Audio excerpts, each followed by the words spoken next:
You know, the Dudleys? Yes. Mhm. Yeah. Ken Anderson? Yes. Yeah. Uh, Booker T? Yes. Yeah.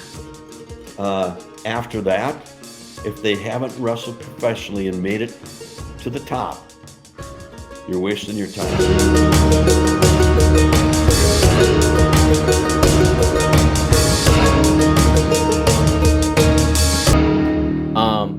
Do you see when you see some of these legendary talents, and even Tiffany, since you trained her, when you see some of these talents, do you see a lot of the traits that you or Vern kind of implemented in them, like a Ricky Oh, yeah. Steamboat? Yeah, yeah. Like, Yeah. what is a key characteristic, like a Vern characteristic, you see like in a Just wrestler the a way lot? they move in the ring, Yeah. Hmm. you know, the way they grab the holds, Yeah. Uh-huh. you know, how to get in and out of the hold. Hmm. You can tell right away how they grab a headlock, how they lock up. You Right. know, it's Vern was a tickler on the little things. Hmm. And that in any sport, if you're going to be successful, you gotta be able to do the little things, Yeah. Yeah. you know, Yeah. that really put it together for you. Absolutely. And he was a stickler on that. I mean, we do it over and over and over again.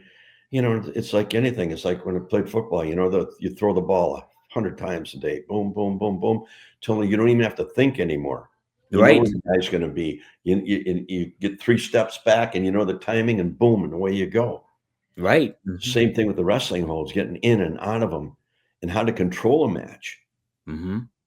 Really, how to control a match is it was that's he was just a stickler on that. Right. And then, you know, and teach you all the holds to really, protect yourself, Hmm. because there was people that would, you know, especially when you're rookie, they'd try to take advantage of you, Right. and there was 2 ways to handle that.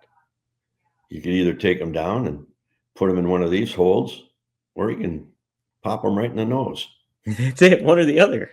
Yeah, he said, "Most of the time, it's better to just take them down and put a hold on them and lock it on them." Yeah. Mhm. Then they Nothing fancy. yeah, it was nice submission holds that we learned. Yeah, yeah, some good key ones there. Yeah. So, Uh, he was a stickler on that stuff, and I mean, we mhm. do it over and over and over. Oh, get body slammed hundreds of times. You gotta harden Well, up your body so you can take it. yeah, I believe it. Yeah, that's the thing too is like, yeah, like, even Marcus when he was starting to train and stuff like that, he was, like, talking about, like, how sore he was starting off and everything to that effect, and now he's, like, just used to it, basically. It's like Yeah, it does, cows. it hardens your body up. Yeah, yeah. I mean, when the guys got body slammed, I mean, to protect yourself, you have to control the bump. Yes. You can't let your opponent control it. So how do Mhm, you do it? If a guy goes to body slam you, you arch your back, get your head up. So mhm. when he throws you, you can control that bump and come down. Both feet hit the mat, the shoulders hit the mat at the same time, the arms hit the mat at the same time, chin tucked in, and your butt up off the mat so your tailbone doesn't hit the mat. Yeah, yeah. And on that, in this last surgery I had, they had to go in above the tailbone, drill a hole, and put a spacer in there because the tailbone was pinching that nerve. Wow. And you know, it goes back to, you know, all those body slams over the years and all the other backdrops and everything else. It wears on you, right? No, everybody thinks it's easy, you know, they see it, you do it in the ring, but they don't know the hours that people put in to Right. get that good, and that's in any sport. That any You sport. know, a lot of people, "Oh, shit, I can throw the ball like that guy, I can run that route." They don't know how to run the route, No, come on. you know? They go out there and they circle. Geez, Yeah. you go down and you make that cut. And those coaches that train that have the most successful teams Oh, yeah, 100%. And you're or the right, it's most successful wrestlers, yeah. it's all about the little details and like even when I'm talking to RVD and stuff, he was saying how like him and Sabu, they would train under the Sheik, and it was all foundational stuff that they would learn about. Yeah, And they were all out of it. Both Sabu and RVD, when I have them both on, they'd talk about the little details and how important all that is. yeah. Like the in between stuff is Oh, what it really is. matters, you Yeah. know? Hmm. And to learn it that fast, I mean, that's, you know, to grasp all that and then go in the ring and have a 20-minute match, you know, we did it so much that we went in there, Yeah. we knew what we were doing. Yeah. The guys that aren't trained properly that get in there, they struggle, Hmm. and it takes them a lot longer before they catch on. Right. And I got a girl that's been on Instagram. She wants to be a wrestler, Hmm. and she's 32 years old. She was an athlete, but I said, that's a little late in life to be trying to become a professional wrestler. And Yeah. she lives down, I forget, down south somewhere. Hmm. And she said, well, where's a good camp to go? And I said, well, the only way is to go to the WWE, see if you can get into NXT.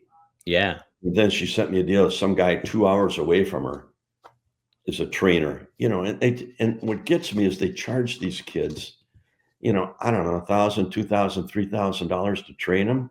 Yeah. And then they come out of there and they're not really trained. No, they don't know that. Yeah. And I There's a told lot. her, I said, don't go down there and give him money. I said, send me his name.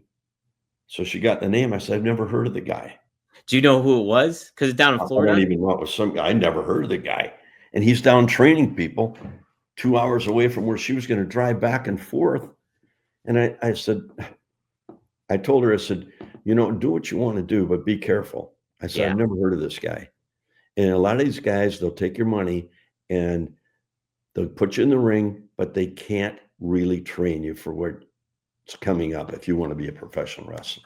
Absolutely. You have to get in with the people that know what they're doing. Yeah. So I would say, try to get into NXT if you can. But at 32 years old, I don't know.